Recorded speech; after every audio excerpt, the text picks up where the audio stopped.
Hello, everyone. It's me, Andrew. I'm here in my home in lovely Ligonier, Pennsylvania. Hopefully, you all have been having a good week so far. And yeah, it's Thursday. Somehow it's Thursday. It seems like time has been super flying by. I don't know if y'all feel that way or not, but um, I remember when I was a kid, summer used to kind of like drag on, and now it seems like summer speeds by faster than any other time. Anyway, so if you're watching, say hello. I always love to see who's watching and to say hi. I see Michelle's watching. Hi, Michelle. So if you didn't see earlier today, William, it was slow in the shop, so William went live and he did a little make along with y'all. It was actually a pretty long make along. I think it was 3 hours by the end of it. Um, and so, yeah, hopefully, you all enjoyed that. We've been kind of testing out different time slots and see, just without changing, throwing the baby out with the bathwater, because we've been in this spot, this 5 to 6 starting spot for years now. It's kind of wild to think about that. But we started during the pandemic in 2020, and now it's 2023, almost 2024, and have been going live almost every weekday that whole time. So pretty wild. But anyway, so we've been thinking of trying out different time slots just to see if we reach other people. Not that we don't want to see y'all in our regular time spot, but we're just trying to test things out, see if there's a time that works a little bit better. I know for me, so like going on super early in the morning is not super ideal for me. Um, and then late at night would be good for me, but unfortunately, that's when I do my other work. So, uh, we have to find out the perfect ratio. So far, so good with the this slot, but sometimes it does get a little bit frantic because it's the end of the day at the shop, and so there's a lot of like running around. And I kind of feel like, I don't know if y'all feel like this, but when it's getting close to the end of the workday for other people, that's when people are like making all their calls and stuff. And so for me, that last like hour is a little bit frantic before going on live. So we'll see. It never hurts to try things out. I see some more people have tuned in. Pamela's watching. Hi, Pamela. Sandra's watching. Hi, Sandra. Norma's watching. Hi, Norma. Lorraine's watching. Hi, Lorraine.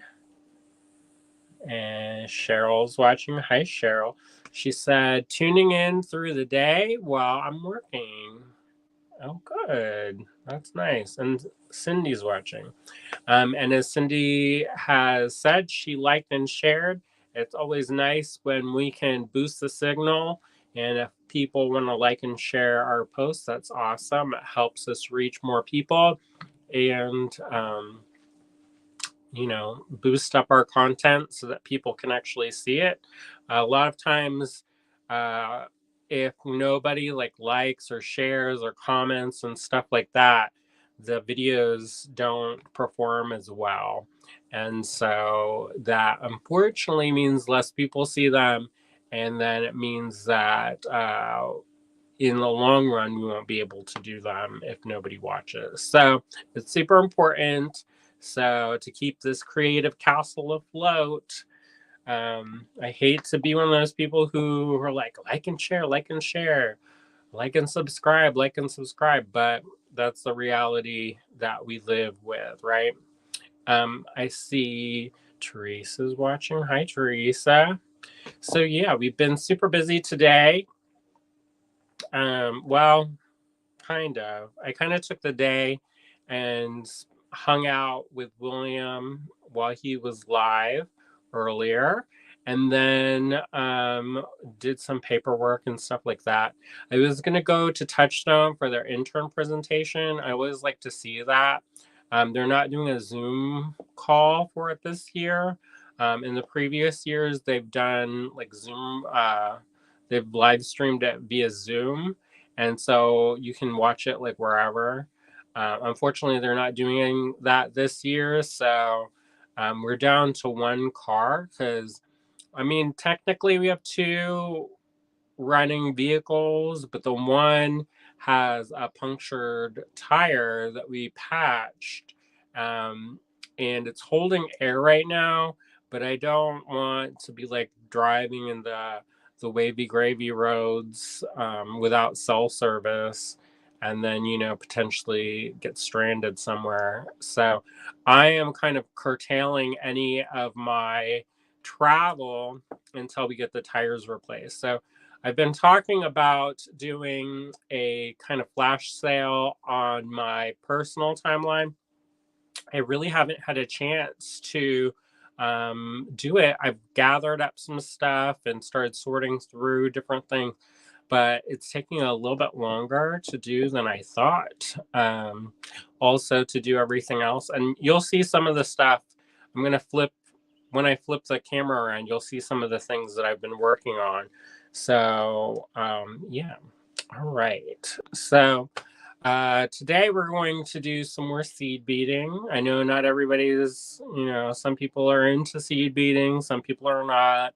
I figured this was relatively an easy kind of tutorial and could be a lot of fun. So why not, right? And then it plays into stringing.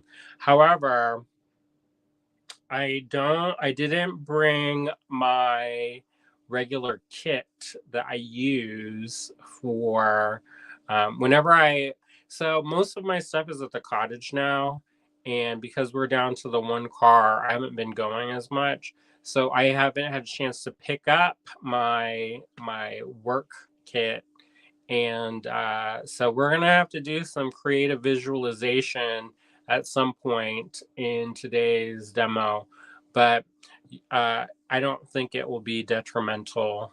And the things that you're going to need to see more closely, you're going to be able to see. And then the stuff you're going to kind of have to imagine, is not super hard. And I can always recap tomorrow or some other day on how to close up some things. But anyway, so that's the plan for today. And I'm going to show you some chenille stitch that I did as a sample.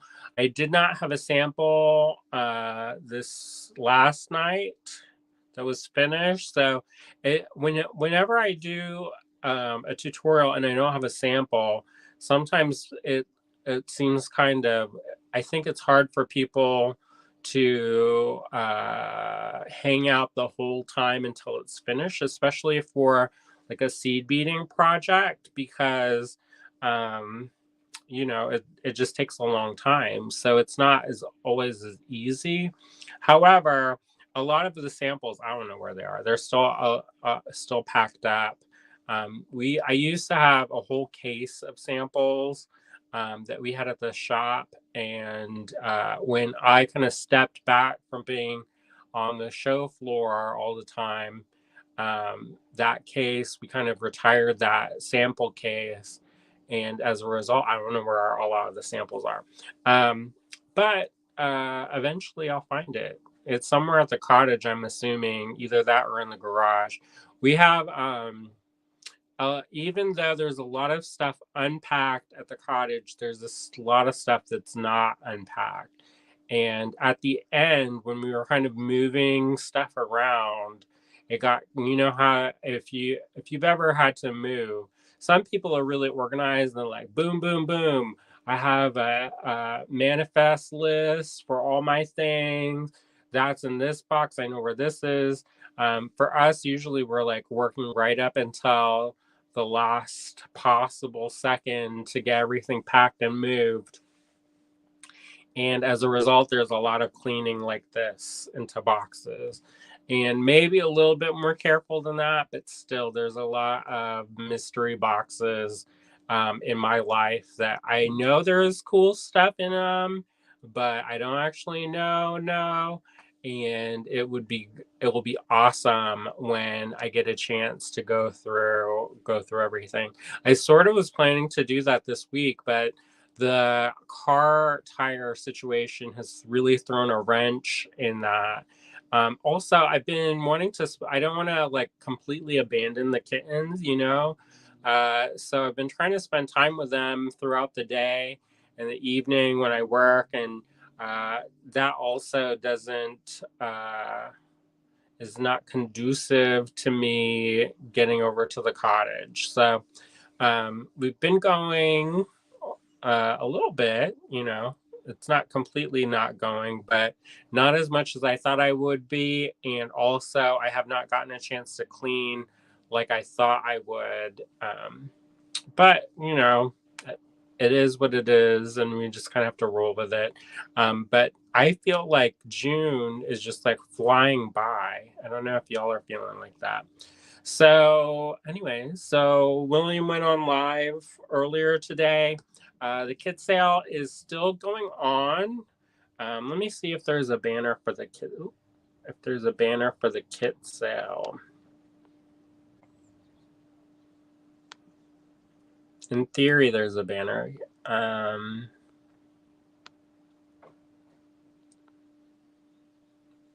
So you use the coupon code kit sale in our online store. That's our online store, and it's a buy one get one half off sale. So use the coupon code kit sale at allegorygallery.com, and if you buy one, you can get one half off. And I know that sometimes people say things like, "Oh, get it before it's gone," and then like a week later it's back again. But our goal is to greatly reduce the number of kits that we have in the online store because it takes up a lot of room, and also um, like visually online it takes up a lot of room, but also physically it takes up a lot of space too, because you know we store these things. So the one table is just piled with all kinds of stuff, and I would love to diminish that pile. And so the only way that we're going to do that is through the sale. Also, once the end of the month happens, we're going to move some of the kits to the physical store, maybe have a little project wall going. I don't know. We're going to figure that out. And then I'm going to start disassembling whatever is left over and selling the parts off individually.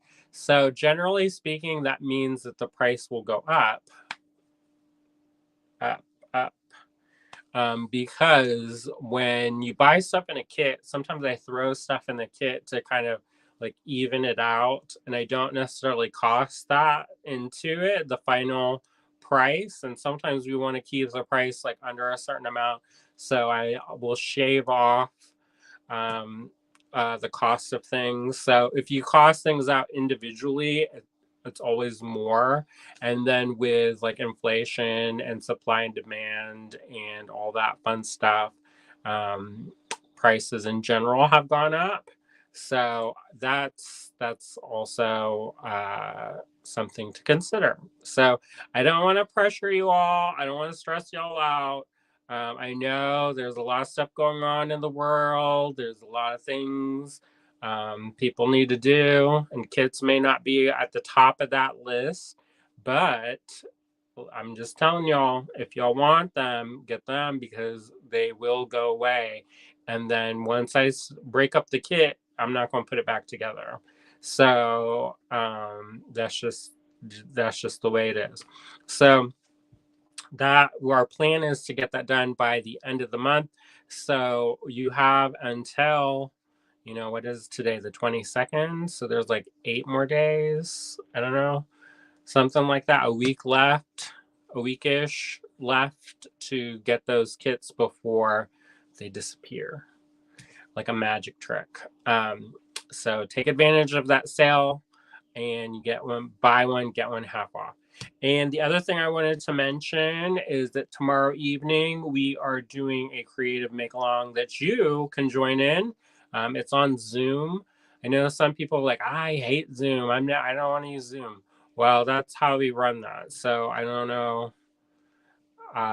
You can phone a friend and they can like pat you on or something, but that's how we run those. So that's on Zoom. The link is on the website in the event section. So there's an event section on the website. That's allegorygallery.com. And then you pull down the drop down menu. There's an event section. You can click on it, and it has a list of all the different things that we get up to, mostly everything we get up to. And then within that, there's a link to join. So, and of course, we'll probably post it. We try to stream it to the design challenge group, but we've been having some issues streaming to groups recently using StreamYard. I don't know if it's going to be an issue with Zoom doing that or not. We did have to change the setting in the Allegory Gallery Design Challenges group because we were getting kind of a lot of spam. So we had to do post moderation or post approval, which is not too bad. Like we'll get maybe 3, 4, 5 more if we do like a big reveal post from actual members, but we were getting like 20 things of spam, and people like, I don't know, all that's just too much spam.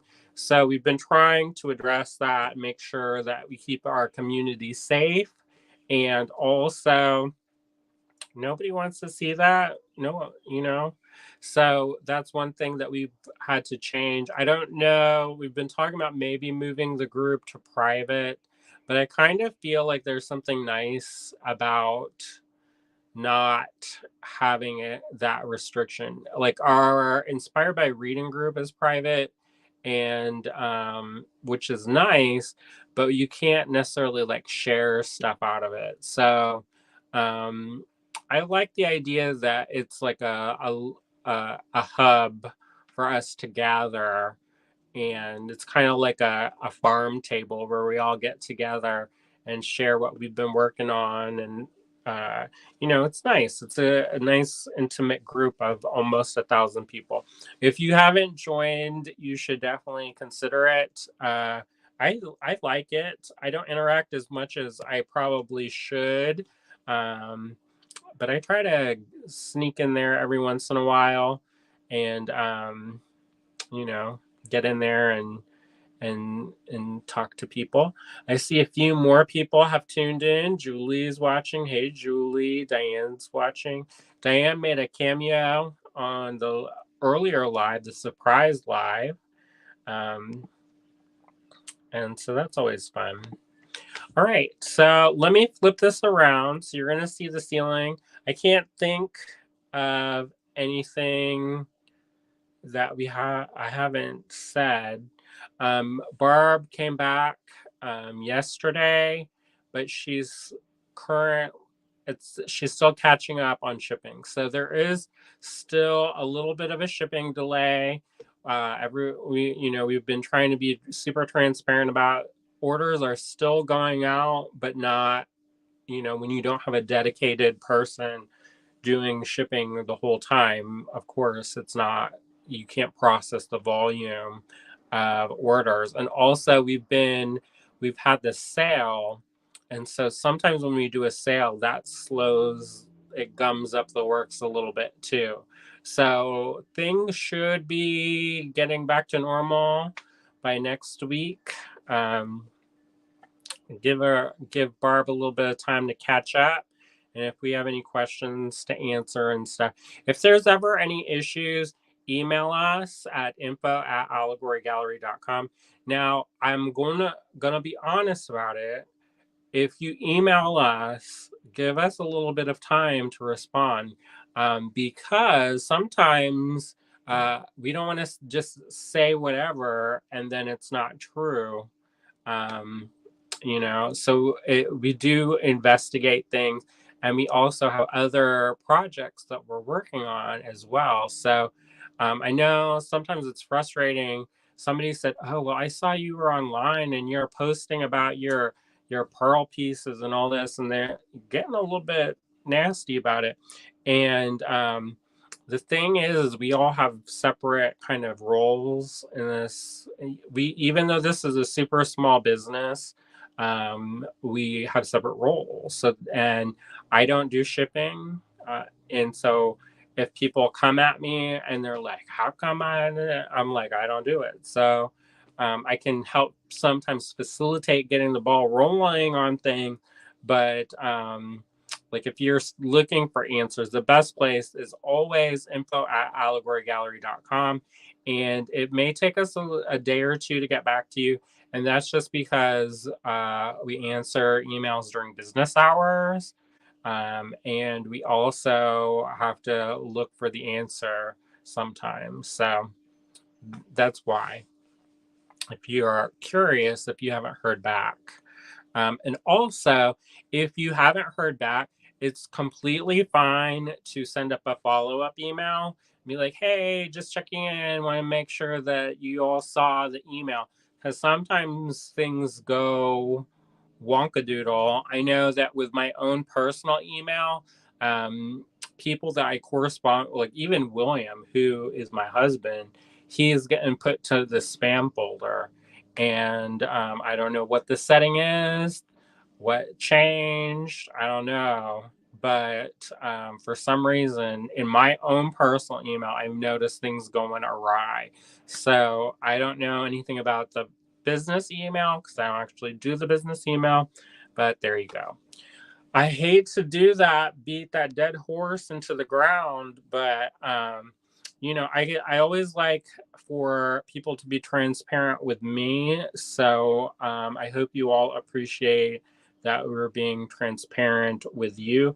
We're definitely not ignoring anybody or trying to make anybody feel like they are not appreciated, because we definitely 100% appreciate all of you out there. Um, but, when we do have things going on, we want you to be aware of it. So you're not, it's kind of like expectations. Like, and it's totally our fault for not kind of planning a little bit better for this.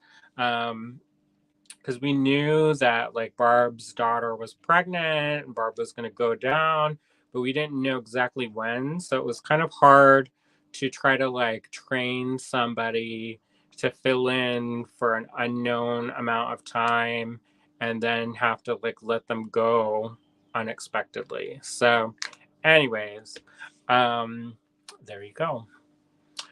Michelle says, thank you, Andrew. This is one of the many reasons why I like you guys. Thanks. Yeah, we try to be open and honest and upfront about stuff so that you all don't get, um, feeling as though we are not meeting the expectation, which is, that's most of 90% of the problems in this world is an expectation is not met. So there you go. All right. Before I digress into generational trauma and the crying times, let's flip the camera around and then we'll look at some chenille stitch and then we'll go into our project for today. How about it? All right. So you're going to see that ceiling for a second or two.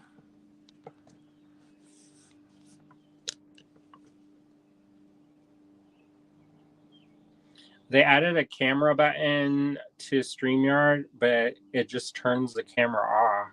So it's not exactly the thing that ideally I'd be looking for. So the other day I showed how I'm making an amulet bag. I still didn't finish this fringe. I actually ran out of these beads and I need to run up to the cottage at some point and get some more so that I can fill out the fringe on this. I was thinking of making a chenille strap for that. And so that's one of the reasons why I showed it yesterday, and I took apart the sample that I was showing because the sample, when I realized how many beads I would need for the sample, it didn't add up. So I hope you all enjoyed that tutorial. If you missed it, you can always watch it on the replay. And if there's any questions, I'm happy to help. So if I can answer them, because somebody was like, what chemical do they use to make this finish on this one bead? I was like, I don't know. I know a lot of random stuff, but I don't know everything. So anyway, so I worked on, I showed yesterday that kind of fall mix of those size 6 seed beads in that kind of autumnal blend. And so I made this. It is super loosey-goosey because I have not worked the threads back in. This stitch is not the sturdiest of feeling stitches. There's certain things that if you do it, it feels rock solid and like it's going to be like the unbreakable link or whatever. This one feels a little bit loosey-goosey style. And generally speaking, when you have something like this, what you need to do to string this up is to run a flexible beading or a row of flexible beading wire down the middle of this as like a core. And that is where it gets this kind of structural integrity from. It will get more solid as I work this. Work all those thread ends back into the work and clean those up where I've added on thread. But I think this is pretty cool. It's a little bit thick, but it kind of feels neat. And the cool thing about this stitch is that depending on the beads you use, it'll change the way it looks. So this is with that kind of ombre effect. And you can see I still have these many to go. And one thing that I did to kind of tie everything together is the size 11 that I used as like my side beads. I use all one color so that it kind of carries throughout. Sometimes when you look at one of these pieces and the colors are matched up for those like segments, it looks like a bunch of segments all stacked together, which is fine, but I kind of wanted it to have a continuous line throughout. So that's why I use all of the same size 11 seed beads in this, as opposed to switching it up. And I have another couple samples that I worked up last night. This is the same, this chenille stitch with two different size 11 seed beads. And what I'm going to do is I'm going to run that flexible beading wire through there and add a clasp. I'm probably going to add a little bit of chain on the end of this and a lobster claw just so that this has a little bit more versatility to it. We've been talking a lot about bracelets recently, and sizing is king or queen or whatever when it comes to bracelets because everybody's wrists are all different sizes. So, if you're looking to sell work or you're making something for somebody you don't actually know their wrist size, I try to build in little things like an extender chain, but make it a decorative part of it too. So it's not just merely for functionality, but also for aesthetics as well. And yeah, so you kind of have to. With bracelets and trying to plan that out, it's good to know somebody's exact size. But even then, sometimes depending on like the weather or different things like that, it could come, your wrist size changes sometimes. Like we were talking about this with somebody else where they went to Mexico and they bought these rings, and uh, the ring was super, super duper tight on their finger, on one of their fingers. And then when they went home, they went back to a colder area, and their fingers shrunk back down. So I actually have for myself, I have kind of a winter ring collection, and I have like a summer ring collection that I wear. And I don't actually wear a lot of rings when I'm on live because I think sometimes it can be a little bit distracting sometimes. But anyway, so though I have those two different, and really it's more than two. It's like 50 different rings that I swap out. But I have those two different selections because sometimes my fingers change sizes. So depending if I had, I got into them Doritos, those salty, salty Doritos, and it's hot and humid or whatever, your fingers will change sizes. So, uh, knowing that, and knowing that the body is kind of, not something that stays permanent, the whole like one and done. Whenever I'm designing stuff like that for things like bracelets or rings, I try to take that into account. Rings, you can't really do that much. There's adjustable rings, but I don't know. Um, I'm trying to still figure that out so that I can have a good option for that. But anyway, so I worked on this sample last night, and I also worked on this sample. So this sample is, and with these ones, what I did was I had two different colors and I had two different sizes. So this is um, the size 6 and the size 11. This is with 11s, just 11s. And this is just size 8s. So you can kind of see. And also I didn't use a side bead. Like usually you have like an A and a B, and with this I just had one color and it works. And I actually kind of like it. I don't want to say better, but it does have a nice kind of feel to it. It's a little bit, I feel a little bit more sturdy. But I also did work the stitches back, the thread ends back in, so that tightened things up.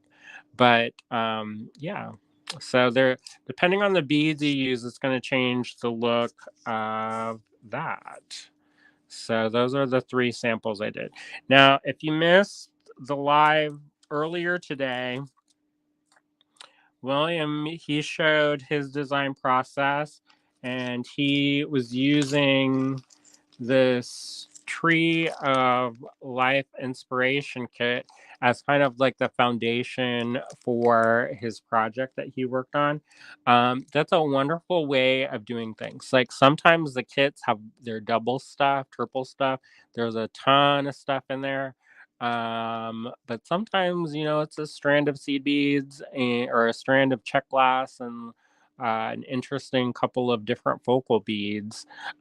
So the kits kind of range from being like super plush, and then sometimes a little bit more scanty.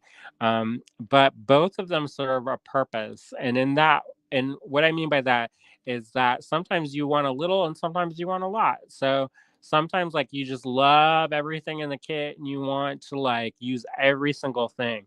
We used to do design challenges in the Allegory Gallery Design Challenge group, and we would have some people, they would make a whole collection from the kit, like 50 different pieces from their kit. And there'd be earrings, matching bracelet, matching necklace, all kinds of stuff. And you could get a lot out of it. But sometimes you may not be like in love with a certain color palette or a material, but you are curious about trying it out and experimenting. So that's where the smaller kits are nice, because then you don't have to like commit to a 60, 70, $80 kit, and then you're like, well, I hate all those beads and I'm never going to use them. So you can get that little sampler business, and it gives you just a little nudge of creativity, and you can create to your heart's content without having to feel like obligated if you're not into it. Um, so, anyways, he used this Tree of Life inspiration kit that's available online still, I believe. There's a couple of more of those. And anyway, so he worked with that and he made this. And of course, he augmented it by using some other beads in there. But he made this wrap bracelet. Um, and it's really lovely. I like the color palette he picked. It's kind of those ancient bronze colors with little hints of gold and brushed brass with a little bit of metallic silver in there. So a lot of really lovely gunmetal. So it's a mixed metal look. That's nice. I remember when I first started making jewelry, people be like, "Oh my gosh, that clashes." And now I love that people are being more willing to be experimental with different color palettes and working with mixed metals. I think working with mixed metals is nice because it gives a little bit more versatility in what you can wear it with. If you've got an outfit, you can do an outfit swap and it looks completely different. And also, I love the fact that you can dress this up or dress it down. So if you're like in a casual thing, you're going out and you want to wear some jewelry, t-shirt and jeans, just throw on this, and it's still comfortable and easy to wear. It's not like over the top fussy or anything. But you could also wear something like super sleek and elegant, and go out on the town and have a little bit more texture. Sometimes if you've got something super sleek and super kind of silky and satiny, it's nice to play with these different textures and add that in there. So I think he did a really good job of selecting different things, and he also did this really cool thing where he was doing dashes and dots, which is Morse code. If y'all didn't know that dee dee dee dee dee dee. Um, I don't actually know Morse code, so I'm just pretending, but that's what they do on the movies and stuff. So, anyways, so he worked that out and he put his name in there. So, I think that's a really wonderful way of customizing things. It's not something that most people are necessarily going to notice right away. Like, they're not going to be like, oh my gosh, your bracelet spells William, unless you like really studying it. So yeah, I don't people are not going to necessarily know that, but I think it's a nice element. Like there's certain things that they're not going to necessarily see or know everything about every little thing that you use, but if that's what matters, I think, where you can, have those little hidden stories and your little allegories, and have some sneaky things in there. And then if you want to share about how you put that in there, then that's good. But if you don't, then only you have to know. So, anyways, I think that was super clever, and I think people had fun watching it. I don't know. I had fun watching it. I probably should have been doing other work, but I was having fun. The kittens were watching too. They were getting a little bit confused and a little bit frantic at one point because they could hear William, but he was on the screen. And so at one point, Gertie was like trying to reach under the phone to try to grab him. And he was like messing around like stringing stuff. And so there was like a movement on the camera, and so she was trying to get his hand in the phone, but so that was super charming and super cute. I would have taken a video of it, but we were watching the stuff on my phone, so I took a video with my mind. Anyway, so that's what he did today, a surprise kind of thing. I'm glad he did because y'all are used to him. me, I'm kind of the one that floats in once a week usually. And he's the one that's usually on. So this has been a switch up the past couple of weeks, and hopefully y'all have enjoyed that. But anyway, so let's move on to the project part. I'm going to put that somewhere where I don't accidentally lose it. So I see a couple more people have tuned in. Susan's watching. Hey, Susan. All right. So what we're going to do is I found these really great Vietnamese ceramic beads. I'm going to show you in a second. And these are in one of the kits. I can't remember which kit which they're in, or if it's even sold out at this point or not. But I have these really cool ceramic. They're from Vietnam.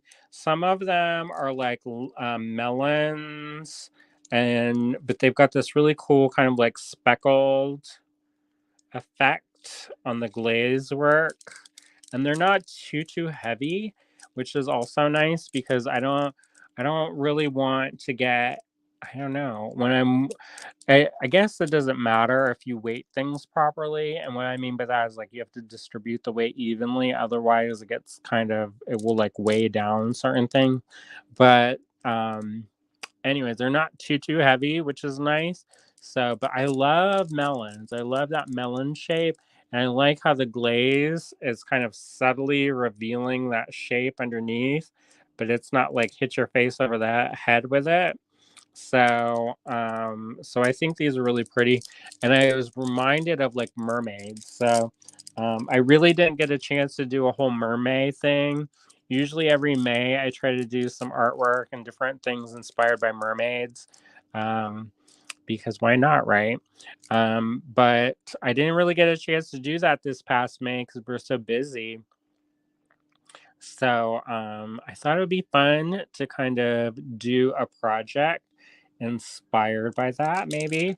So we have a couple different choices here, and I've got. So I'm going to hold these up.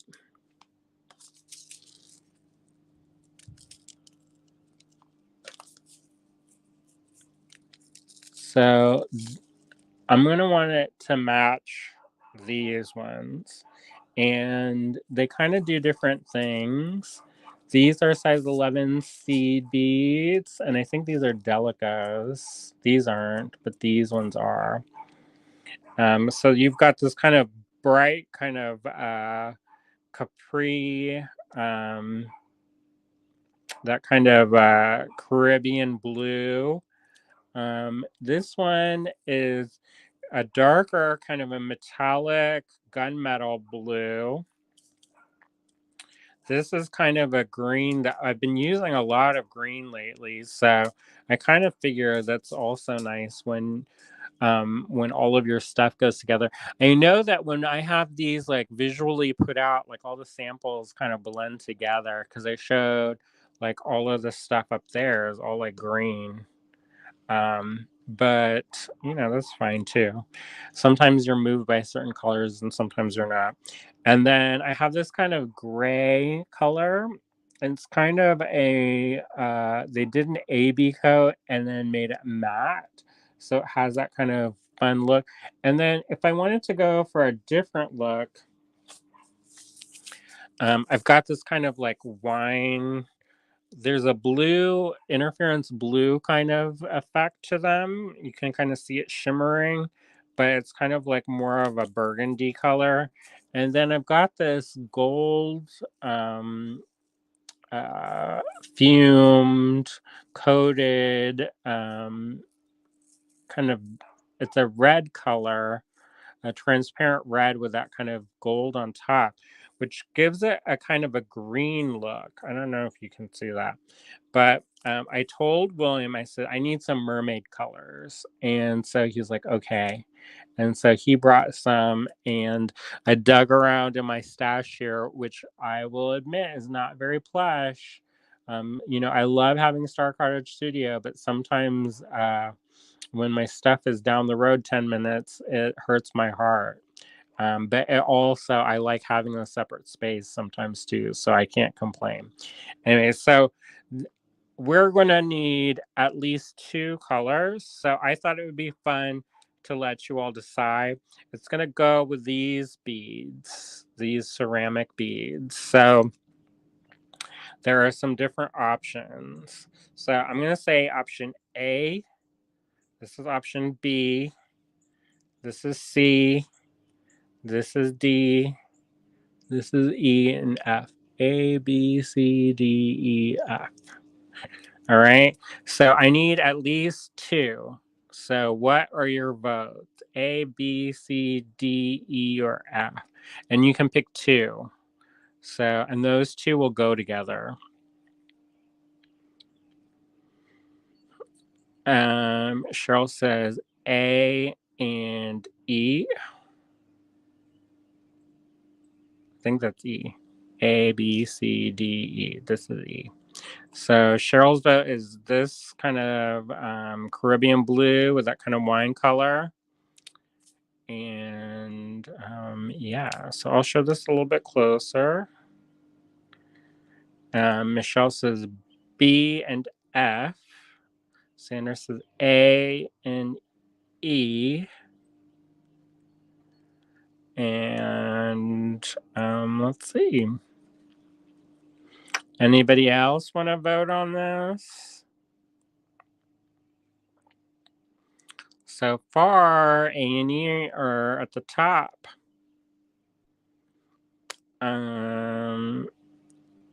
Norma says A and D.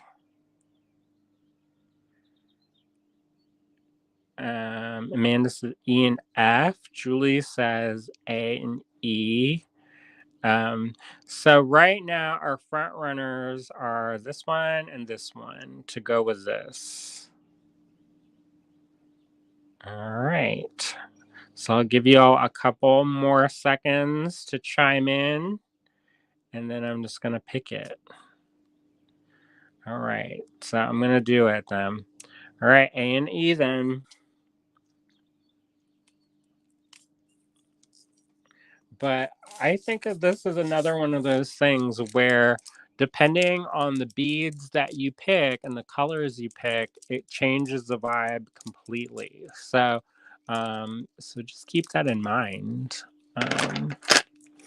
And I am going to zoom in a little bit closer so that you can see stuff because I am working with smaller beads today.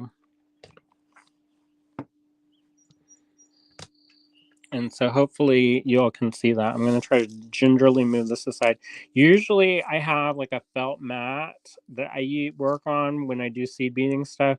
And that's so that the beads don't roll all over the world.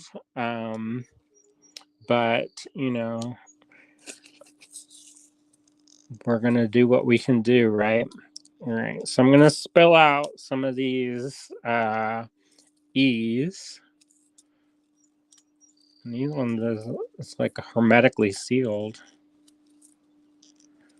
And I don't need a ton, but I am going to put some. And then I'm going to sprinkle out a few of these blue ones. One nice thing about them being on so tight is that a lot of times when they're hung up on the pegboard, you don't have to worry about it coming loose. That's for sure. Now, if you are curious why these tubes are not completely full up to the top, these delicas are sold by the weight. And so depending on what the colors are, sometimes the glass, depending on what color glass, weighs more. Sometimes the finishes weigh more. Sometimes it's by price, by the thing.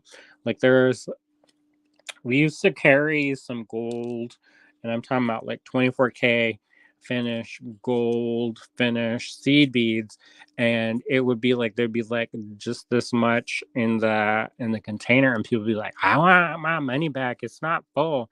And it's like, wow, this is, if I sold you a whole tube, it'd be like $100 something as opposed to like $20 for that.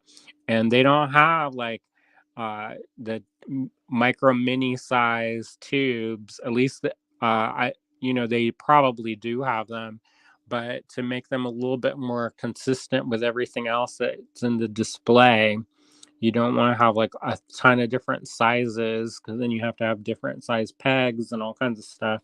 And also, when you have stuff that's like super expensive, like the gold plated stuff, you don't necessarily want it to be in a tiny, tiny thing that can disappear, I hate to say that, but sometimes that happens. So, um, the reality is that sometimes people get sticky fingers, and it's easier to, and I mean, this isn't great big, so you're not gonna, so this isn't like, a blazing sign or anything, but it's a way easier to pocket something that's like a tiny size like this than opposed to something larger.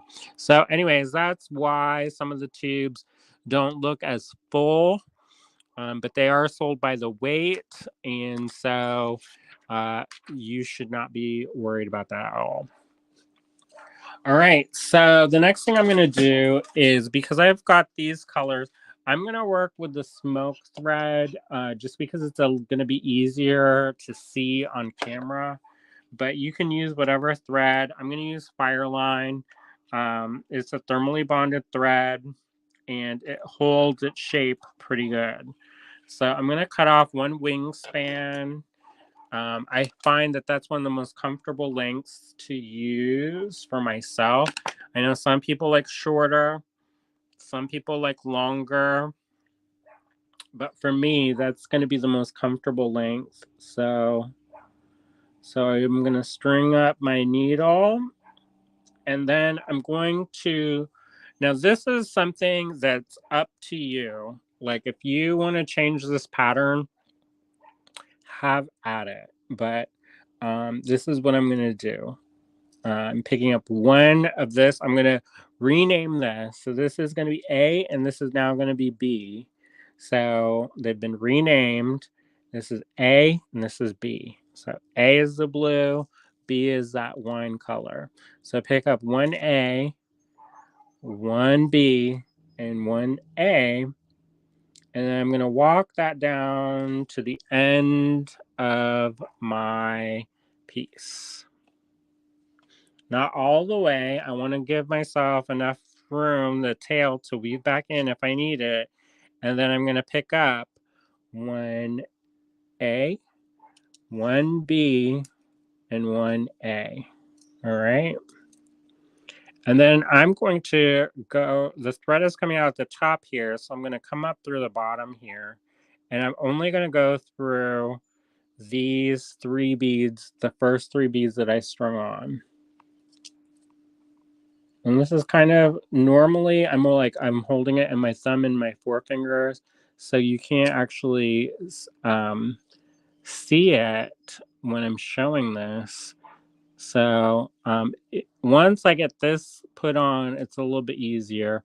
I don't necessarily like to put stop beads in my work unless I know that I can kind of, I don't know, I just think that they're more work. So I generally don't put a ton of stop beads in my work because I have to take them out. So what I'm going to do, if I don't know if you can see that or not, but I just put those 3 together and next to the other 3, and I want them to kind of line up. So if they're coming off at a weird angle, I'm going to try to adjust it so that they're not all kind of cattywampus. So the thread is coming up through the top here, right? So I'm going to go down through the second row like so. And then I'm going to pick up one A, one B. I'm going to get all them scragglers. And then since this is coming out the bottom, I'm going to go through the top here and I'm going to try to get those to be side by side with the second row. All right. And then I'm going to go up through the third row here. And then I'm going to add 1A, 1B, and 1A.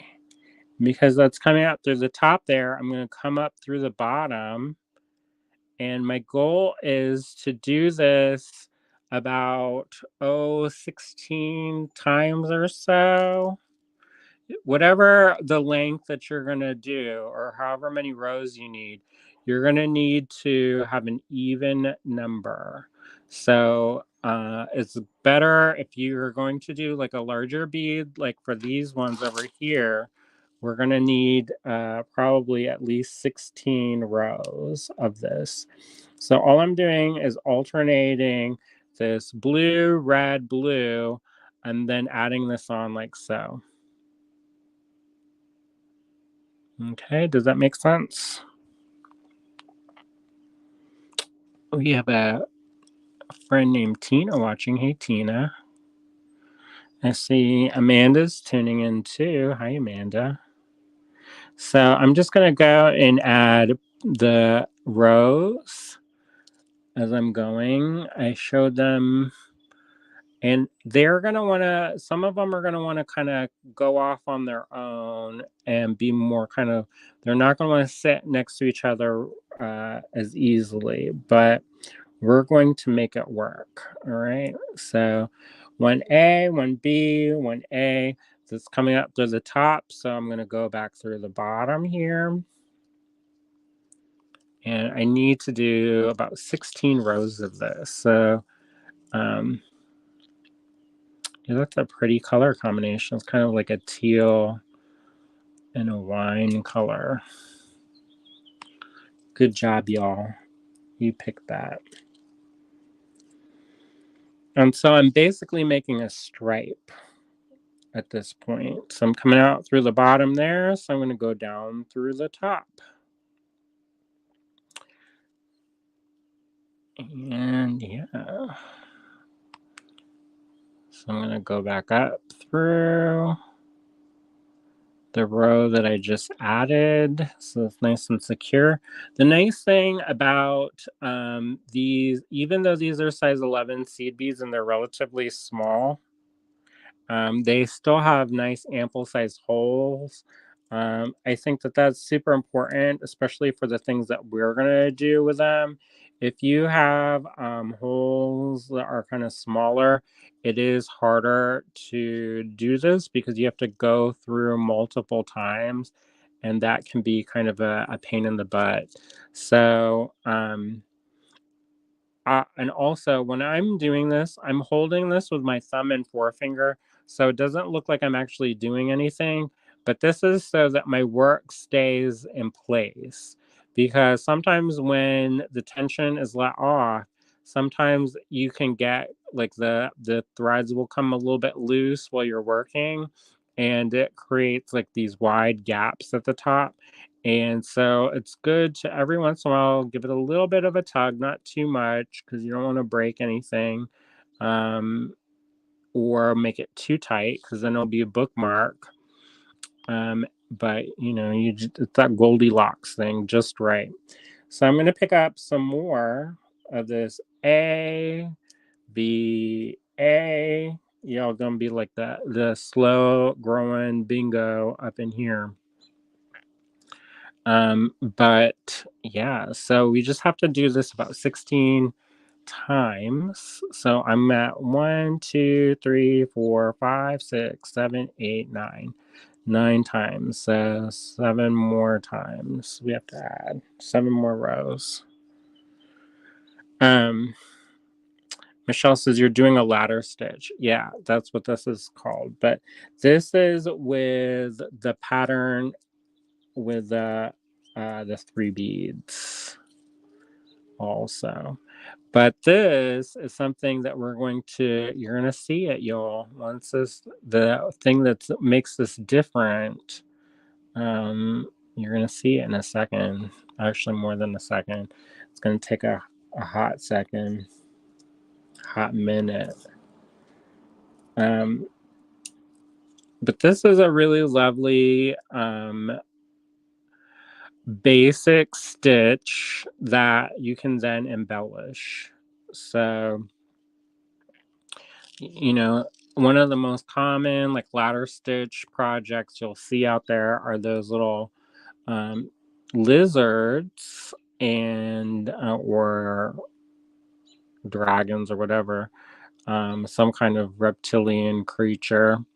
And yeah, so that's basically this. But I find that the ladder stitch is a good stitch for foundation stitches. So if you need to like build stuff on top of it, it has enough of your thread bridges, ample hole size, and it's not super fussy. Some things you have to do like a step up and do all this other stuff. With this, you just kind of have to weave it back and forth through the beads, and it makes it relatively strong. So that's also another perk of this process, is that it's not something, some of the stitches when you do them, they kind of feel like they are real loose, and I get nervous whenever I feel it and it doesn't feel like secure. Then I get a little bit like, ooh, what's gonna happen? All right, so how many I've got? 1, 2, 3, 4, 5, 6, 7, 8, 9, 10, 11, 12. So if you want to do just ladder stitch, you could totally just do this and make a ring out of this. You could do all kinds of stuff. You can make a whole entire bracelet just like this. I will say that if you do decide to do a whole entire bracelet with these, I don't know, you kind of have to make sure you go through it enough that you're going to have that security. I don't know. I feel like that's a little bit loose, but using the delicas do help, because the delicas, if you don't know what delicas are, they're cylindrical seed beads that are like tubes. Like these ones, they're called rocals, and even these rocals are kind of rounded, more tube-like, but they're more round. So they don't always want to sit next to their friend, whereas the delicas, they're smooth on the side, so you don't have that little hump in the middle that keeps the distance from them nestling close up.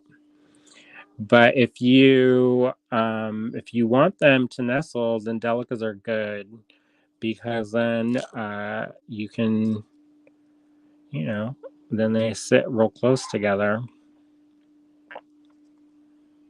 Right. So how am I doing? 1, 2, 3, 4, 5, 6, 7, 8, 9, 10, 11, 12, 13, 14.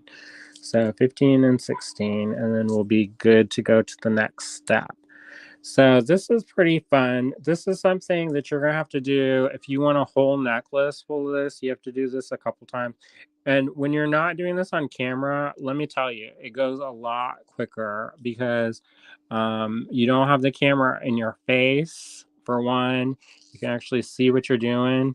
I have like that, my thread is like dangling in these piles off to the side.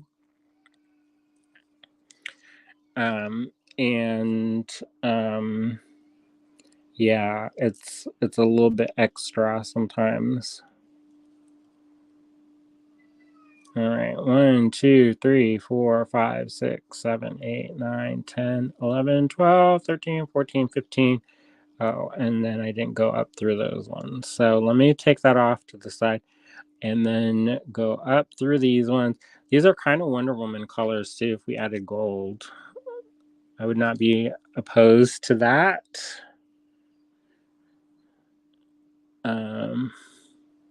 We watch Shazam, The Fury of the Gods, the other night because it's on that HBO Max or whatever they call it. And I heard some really terrible reviews for it, but I don't know. I thought it was fine for what it was. It's not like, I think sometimes people are like, oh, it's not super serious or whatever, but there's plenty of movies that are awfully serious already. You don't have to have everything be like that. So a little bit cheesy, but it was fun. All right, so we've completed 16 rows of this ladder stitch and these 3 beads. It makes a little stripe. If you wanted to do, this is a really great thing. If you want to do, like I added this ladder stitch at the bottom of this with some, it's actually a brick stitch on there. But I then went back through like it was a ladder stitch just to cinch everything up, make sure everything was nice and tight. And then what I'm going to do is I'm going to fold this over like so. And then I'm going to go up through the bottom here on the first row. And then down through, I don't know if I can get that any more clear. Sometimes it gets a little bit blurry. And I don't know if you can see that or not. But I'm going to go down through the last row. Normally, I would go and do this several different times if I wasn't going to do anything else to this. But because this is kind of like the first step, I do not want to go too many times through these seed beads because I'm going to go through them actually quite a lot. So the next thing I'm going to do is I'm going to plan out my coral branches. So this is where your kind of creativity can shine, and it's up to you how you do this, because you can make this super elaborate or you can make this really simple. And what I mean by like super elaborate and super simple is um, with the mermaids, like the coral branches I'm going to show you, I'm actually going to draw it out for you. So it's basically like adding any fringe. So if you are adding fringe, let me get a pencil or a pen of some sort. If you're adding a simple fringe, I don't know where the pencil went. Where have all the pencils gone? Here it goes. Okay, so when I'm adding fringe, and I'm adding fringe like this, the way that you do that is you'll add, say you're going to have a fringe of like 3 people or 3 beads. It's 1, 2, 3, and then you add a bead here, and so the thread goes down through these 3. It goes through this 1 bead, and then it goes back up. This is going to be your stop bead. This is going to prevent everything from falling off. If you did not put this bead like this and go through like that, this would just all fall off. So for a coral branch, you kind of have to make some decisions in your life. So for one, how many branches are going to be in your coral branch? So it can get real fiddly. So you could put like 40 branches. I don't know, but you could like triple stuff it.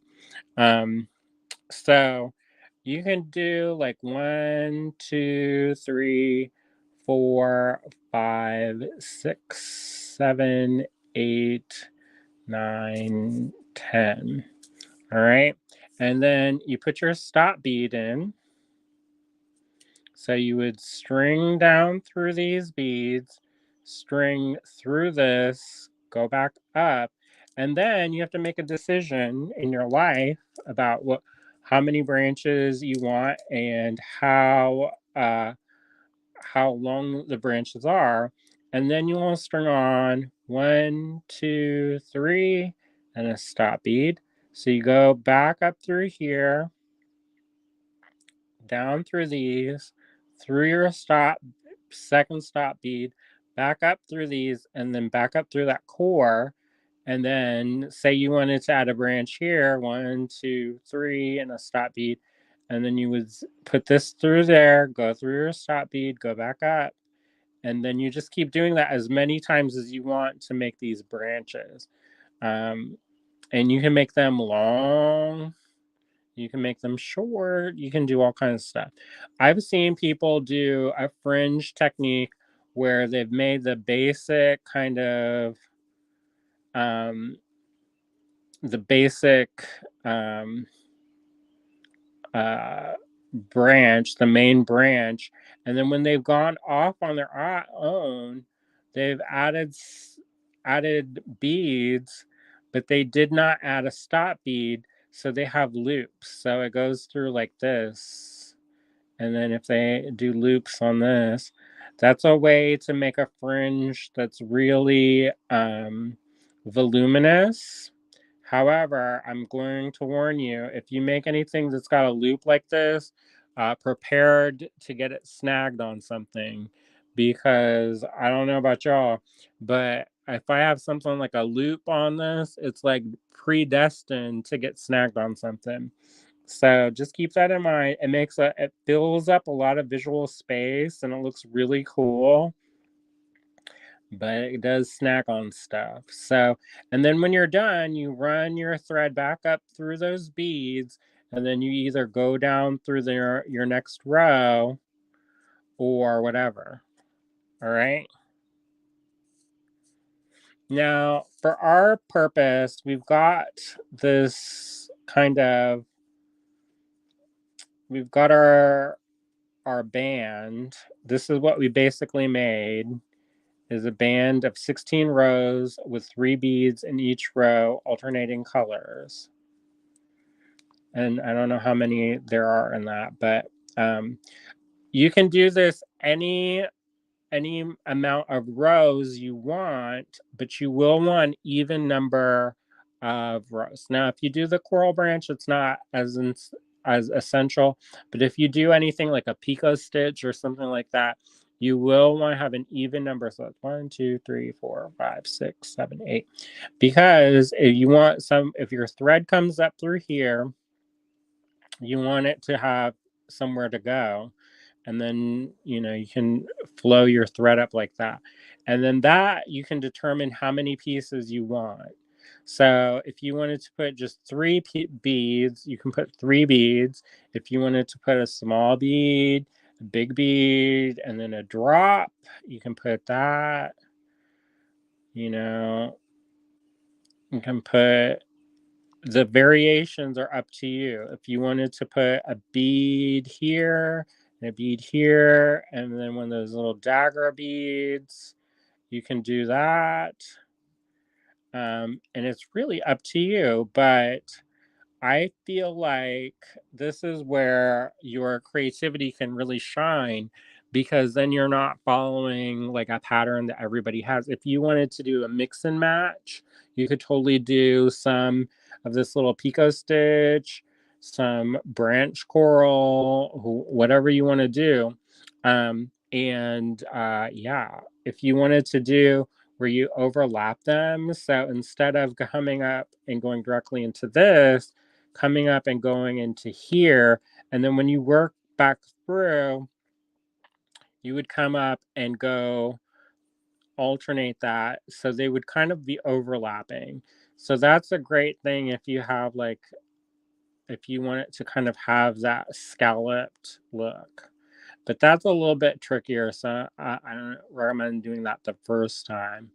But yeah, so I'm going to show you how to make the little coral branch, and then we can do more. But really, it's kind of just watching the same thing over and over again. So I can finish this off really quick, or I can do a coral branch. So it's up to y'all. I'm not opposed either way. All right, so the thread is coming up through here, like so. The thread's coming up through the top right now. So I'm going to string on 1, 2, 3, 4, 5, 6. And then for demonstration purposes, also, I kind of think it looks cool. I'm going to string up one of those little red ones. And then I'm going to push this all the way down until it reaches the base of my piece, like so. All right, so I'm going to skip that red bead, and then I'm going to go down through maybe 3 beads. And then I'm going to hold this in between my thumb and forefinger. I'm going to actually adjust this little red one off to the side a little bit so that it's resting on the side. Now, delicas sometimes are sharp on the edges because they're kind of cut.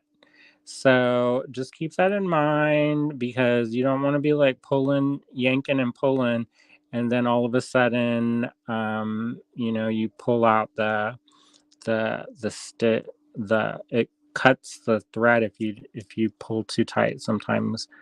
So I'm going to string up 3 of these little blue ones and 1 of the red ones, and then I'm going to string that all the way down so it nestles close to the original branch. And then I'm going to go back through the 3 beads that we just added, 3 blue beads we just added. And I'm going to hold this with my thumb and forefinger so that the tension's right. And if I need to give it a yank, because I have a little bit of a loop action happening right now, I can do that. All right.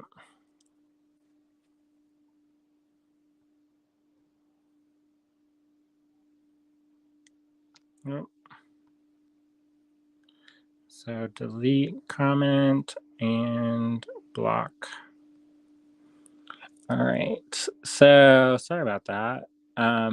Anyway, so I've strung up those 3 beads and that red bead, and I put that close to there. So then what I'm going to do is go back through the remaining beads in that row. And then that's going to be 1 coral branch. But you can see what I mean, where I don't want to go through and put like normally if I was going to just make this like a loose band and just have a band, I would go through this stitch several different times to really tighten that up. But because I'm going back and forth adding this fringe, I don't necessarily want to do that, because if I do that, what's going to happen is all the holes going to get plugged up with fringe or with thread, and I won't be able to get any more through for my branches or whatever I'm adding. All right, so I added this, and if I wanted to do this, I would just add that a lot. And you're going to have to imagine it, because otherwise we're going to be here for another hour while I do all this fringe, which I don't mind to do. But if you all have other stuff to do and may get to be boring as all get out. So basically, you just repeat making this branch however you want to make this branch, whether it's got 2 of them on there, 3 of them, 1 of them, whatever fringe you want to make. And then you just go through and you add those on to each of those 16 different rows. And then as you're going, you're going to be alternating sides. So I did this side, and then after I pass this thread back up through there, I'm going to be working on this side. So then when I go back through, I'm going to end up going, it's alternating sides back and forth. So once I finish this row, then I'm going to go back through this row of beads, and then go up through this coral fringe on this second row that I'm working on. Does that make sense? because you always want to make sure that you're coming back through your beads and you're not just like, hanging out there. So that's what that is. And I can keep going. It's up to y'all. Or if you think you got it, then, I can post the pictures of the finished work after. Maybe we'll do a couple more rows of this branch squirrel because it's kind of repetitive. And I know y'all have other stuff to do in your life than watch me do the same thing over and over again. 2, 4, 6, 8. Maybe we'll go to 9 and 10 on this one. And then so I'm going to walk those all the way down, and I'm going to pick up one of these red ones, and then I'm going to put this back through maybe 3 of these.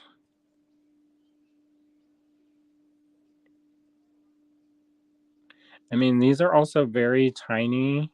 There are other beads that are more small than this, but if it's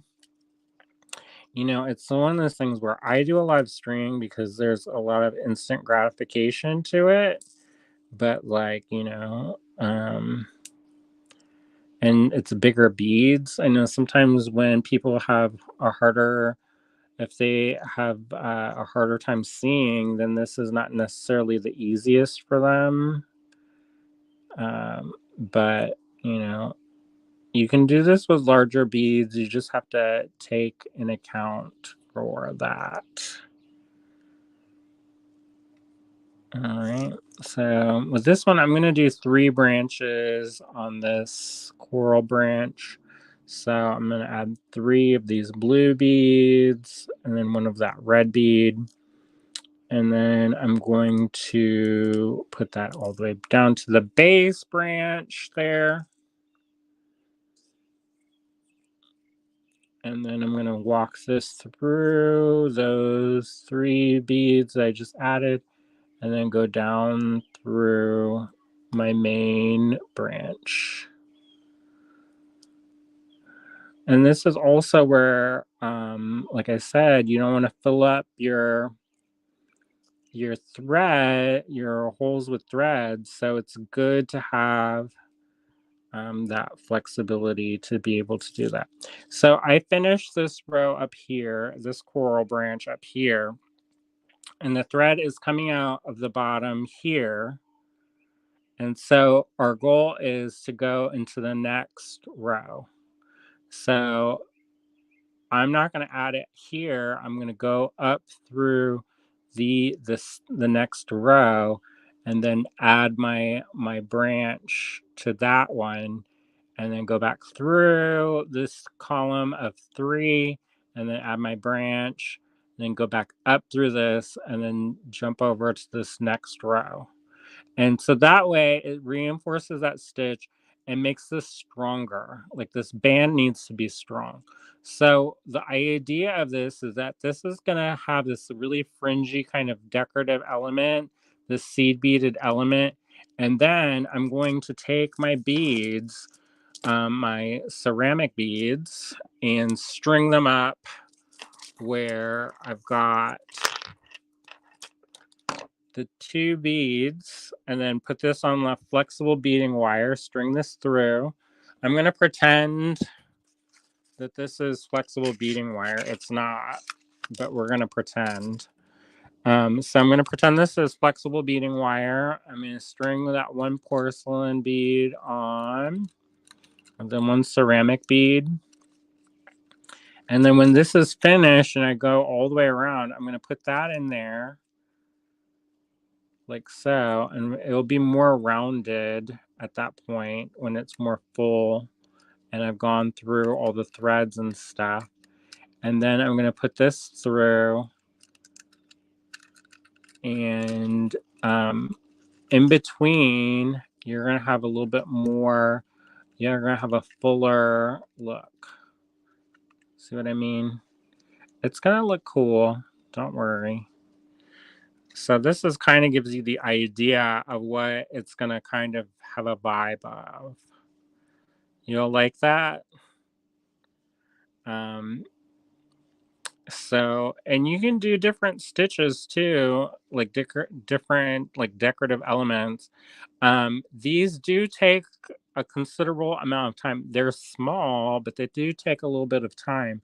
So, just keep that in mind, because if you're going to do a whole entire necklace of this, it's going to take a while to do it. So just keep that in mind. Um, but I think that that's a fun element. It's something that you can use. You can use that into your string work. So you can incorporate seed beads into your string work. I know that's not for everybody. Not everybody's gonna be like in love with this project, but I think it's cool. Now I'm gonna try to do a version. I'm gonna take this off for a second, and I'm gonna put this off to the side for a second, and then I'm gonna try to do up a quicker version of that idea, but with these size 6s. And I think that that will give you another design idea to use. I also like to use a flexible beading wire in my jewelry because it's braided steel with a nylon coating. So it's a much stronger, like this thread is thermally bonded. It's very sturdy, um, but it could be more sturdy, you know? So I'm going to try to do this really quick with maybe just, we're going to do a ladder stitch with maybe 2 beads of this size 6 green, since I can't get away from it. It's like I've been like dreaming of Hulk or something. Maybe Hulk Ling. All right, I'm going to go up through these 2 beads here. And I'm going to go down through these 2 beads here.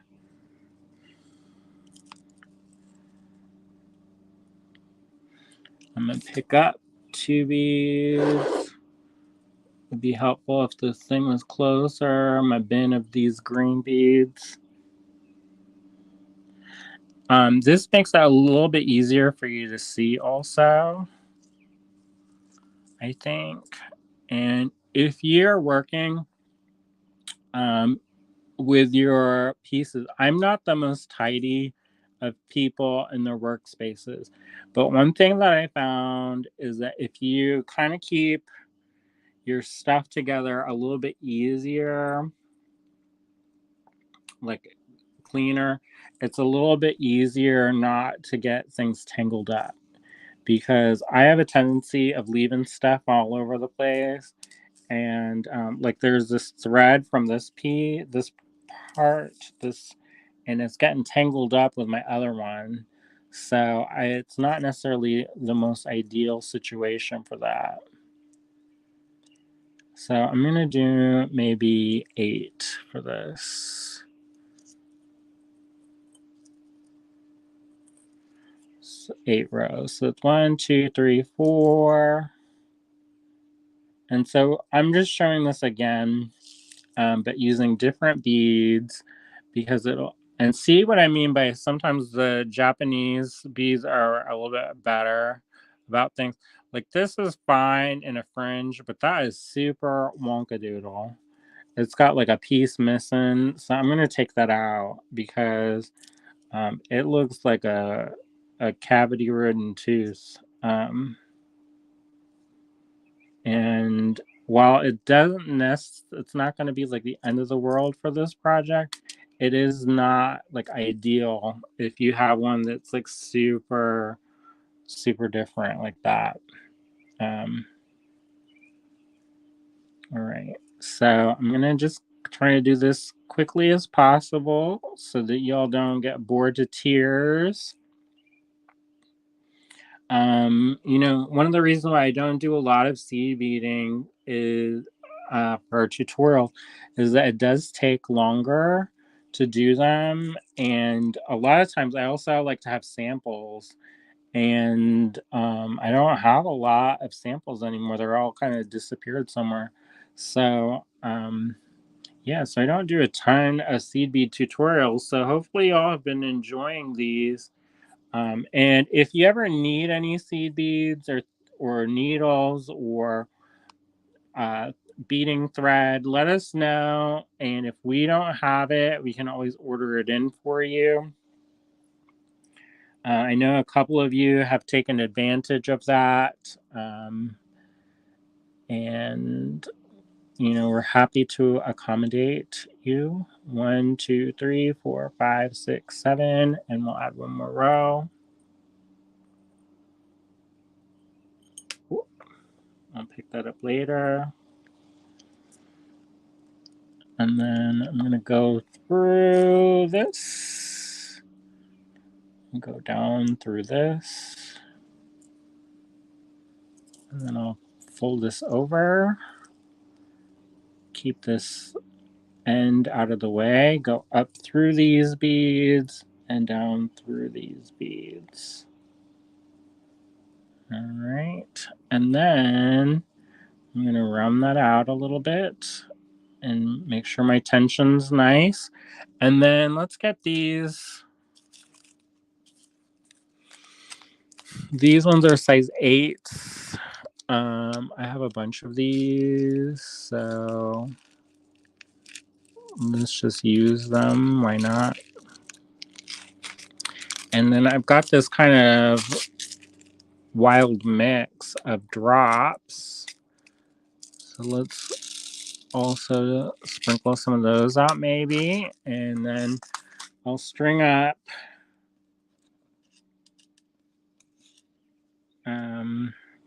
let's string up one of these. Actually, let's string up 2 size 8 seed beads. Then we'll string up one of these drops. And then we'll string up 2 of these size 8s. And then we're going to go through the bottom here.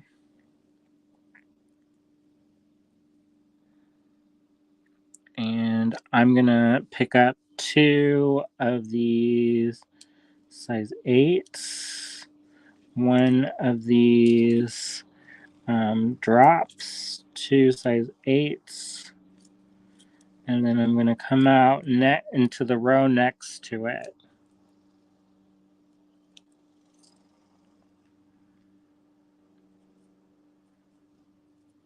I'm going to try not to go through the row that the beads that I just added. I'm going to try to cinch this up so it's a little bit tighter. If you want, you can also add some anchor knots on this to make it a little bit that ladder stitch part a little bit more rigid. So once you get done with your ladder stitch, you can always tie some knots into it, and then that will keep that shape a little bit more firm. So I'm picking up 2 size 8s, one of the drops, and then 2 more, and then stringing this up through the next row. And I'm going to repeat this all the way across my piece. So this is a variation on the coral branch that I just showed you. These are using different beads, but as you can see, because they're larger, it goes a wee bit quicker. So you don't have to, you know, sometimes with the smaller stuff, it looks very impressive, but sometimes it just takes a long time. And, you know, that's fine. I like things that take a long time too, but sometimes you just want to get stuff done. So that's one of the reasons why I'm doing that. So I'm just going to go all the way around. I could probably do this on camera if y'all don't mind. And because I know y'all probably got other stuff to do. I know some of y'all have been watching William in the daytime, and then I'm on. And so y'all have been watching like a long time today. And I'm just picking up, I don't really have a pattern for the seed beads that I'm picking the drops. I'm just kind of picking them up at random. And so I kind of like that look. I like some elements, even if I'm doing like a random piece, to be somewhat similar. So like the size 6 seed beads are all the same, the size 8 seed beads are all the same, but then I'll build in these kind of moments that have a little bit more, a little bit different. And sometimes you have to look at it because, like, right now I have two that are the same. So that's not the best, but whatever. And also, if you have a lot of beads on there, nobody's going to really notice. I mean, if you like really examine it and get really up in there, then maybe you might notice it. But as it is now, it's not something that is going to be like super blaringly wrong, you know? So I've got this. I'm going to add some more. I'm just going to keep going all the way around, right? Top and bottom, on the side to side. Feel like I'm choreographing a dance move here, but and these ones, they will kind of overlap too, so keep that in mind. If you have smaller beads, like if you were doing this with size 11s or whatever, you may not have that issue happen. They might be off to the side a little bit, but they won't like overlap as much as with these size 8s. But that's what we got. So that's what's going to happen. It's going to overlap a little bit. And I don't necessarily mind that. I think it adds a little bit of a lushness to it, fills it out. If you were doing this and you didn't have that, it can kind of, I don't know, it looks fine too, but it's just another little element. So I kind of feel like when I'm designing with jewelry, or I'm incorporating stitches or doing different things of that, like that, I kind of think of them as ingredients. Like, how do I mix the ingredients so that I get the best tasting meal? I may have a recipe, which is super handy dandy if you don't know how to cook. But for a lot of times, for me, even if I do have a recipe, and this goes for making jewelry or for my own cooking experimentation stations, is even if I do have a recipe, I usually will kind of I'll go about it in a very free manner, because I don't know, there's maybe something I don't like to follow rules or something. I don't know. But I kind of also am at the point where I know what elements are going to do what. And so if I know that I'm going to have a lot of a piece that has a lot of rigidity to it, I'm going to build in places where it can flex. And then that way it won't get kind of broken, you know? Or if I have something where it's going to be super fragile, I can always build in things that will protect the structural integrity of the piece. Or if I'm playing with color, I can always adjust the color. Or, you know, it's like designing elements that can go together as opposed to just, you know, duplicating whatever. So I'm going to keep going. I've got a couple more rows to fill in, and then I'll be done with this. And then I'll show you what it kind of looks like all finished up. So this one didn't take as long as the first one to do. The first one I feel like took like an hour to get everything like said and done. When you're working, you're probably going to be able to work a little bit quicker. You know, if you don't run into any problems. But sometimes when you're like describing stuff, it takes twice as long, if not longer. So that's one of those things you just have to keep in mind when you're doing like online tutorials or whatever. Sometimes it looks like I'm going really fast, but It's really just really slow. I don't know. All right, so I've got that. I'm gonna put this over here like so. Down through this one.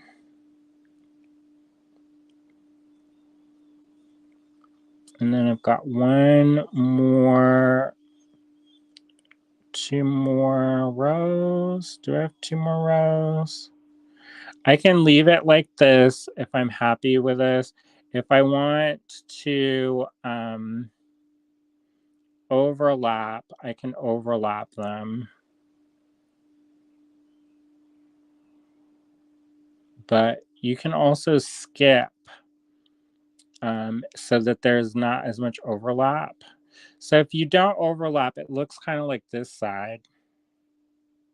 If you overlap, it gets more like this side. So I'm going to overlap on this side. All right. So I'm almost done, and then we'll string it up on our pretend flexible beading wire, and then you'll see what this looks like.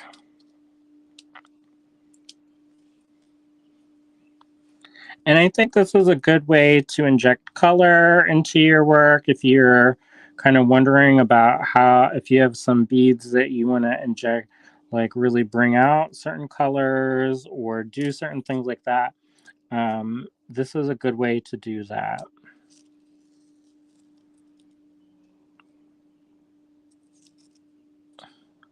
Boy, I kind of made a mess on my bead board here, but that's fine.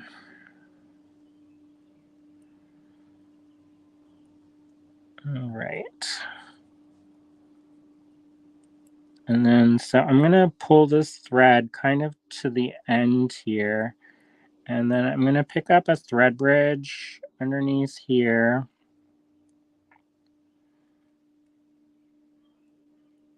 Like so. And then I'm going to make a little bit of a knot to anchor this in place. And if you want to add those knots as you're going, that's also a good way of doing that so that you have that nice tension. And then you can have this little fun little, almost looks like a little sea creature. And I would weave this back in, and however long I've got this, I can go through these little fringes again. It will tighten them up and have less of a drape, but that's fine too. So string up one of these beads and one of these. These ones are a little bit bigger. The beads that I've used in my CB project, so they do have a little bit more of a dominating presence. So you do have to think about scale in your work. So if you want the beaded part, the seed beaded part to be like the main event, then make those components and use the bigger beads. But if you want the ceramic beads to be more of the hero of the story, I would use the smaller beads, the size 11 seed beads. And there you go. Now if you wanted to turn this into like an earring, you could definitely put this on a rigid wire or a head pin like this and then call it neat. And you have this little component like this. I think that's pretty fun. What do y'all think? So, and there's lots of ways of customizing it. Like with this one, I've added kind of a coral branch fringe, but I've also have a little stripe going down there that gives another little pop of color. With this one, I added the drops. So those drops actually kind of give almost, especially the transparent ones like this one, it gives almost like a droplet effect, which is kind of cool. Um, so there's a lot of ways that you can incorporate that. If you wanted to add daggers instead, you could add daggers in there, and that could be cool too. This one, to work this this little piece up that we did, it took about 15 minutes to do that. So off camera, maybe it would take like 10 minutes. That went I kind of went quickly through that one. So maybe 10-15 minutes per little thing, but you can make a whole bunch of varieties of that and play around with it and see, how you like it. And then you could have this be a part of a big bracelet.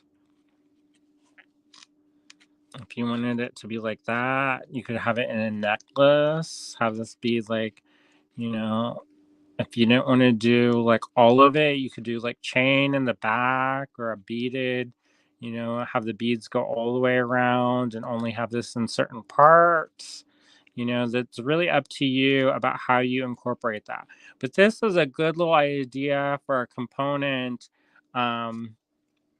that you can, use as many of them or as few of them as you want in your project. And depending on what you're trying to do and how you're doing it, you can really customize it. So if I was doing this for like a pearl, I could go metallic and do like a metallic seed bead that's like a gold or something, and then have these like big, luscious kind of pearls with little dots of red, and give it kind of like a regal, like it's like royal jewels kind of thing. There's a lot of different options that you can do to customize it and make it your own. Um, so there's some ideas to think about. All right. Julie says, cool looking. Thanks.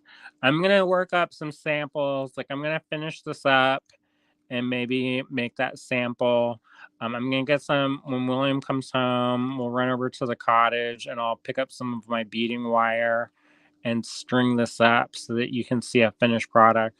But all I would do is make a couple more of these, put them in between these bigger beads, and then add a clasp and then call it neat.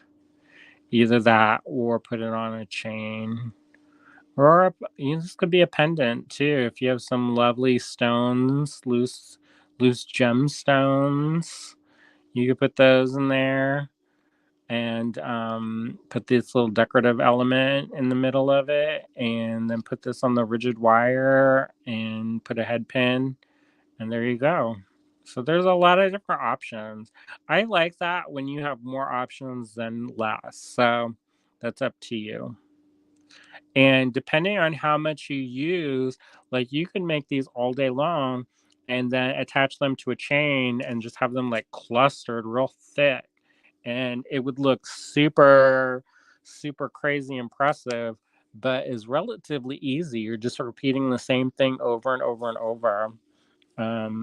But anyways, all right. So hopefully you all had a lot of fun today. I know some of y'all have been watching all day with William and me, and that's a lot of beat-in with Allegory Gallery.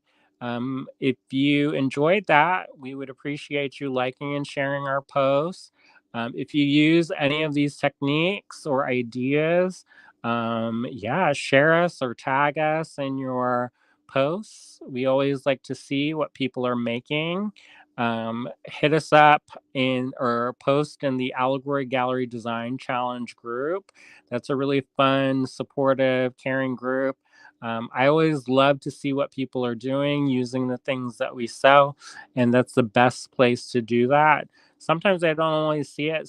If somebody posts on their own timeline, especially if we're not friends, like personal friends on Facebook. And if somebody uses something and then they don't tell me, then I don't know. It's like the tree that falls in the forest, and does it make a sound or not?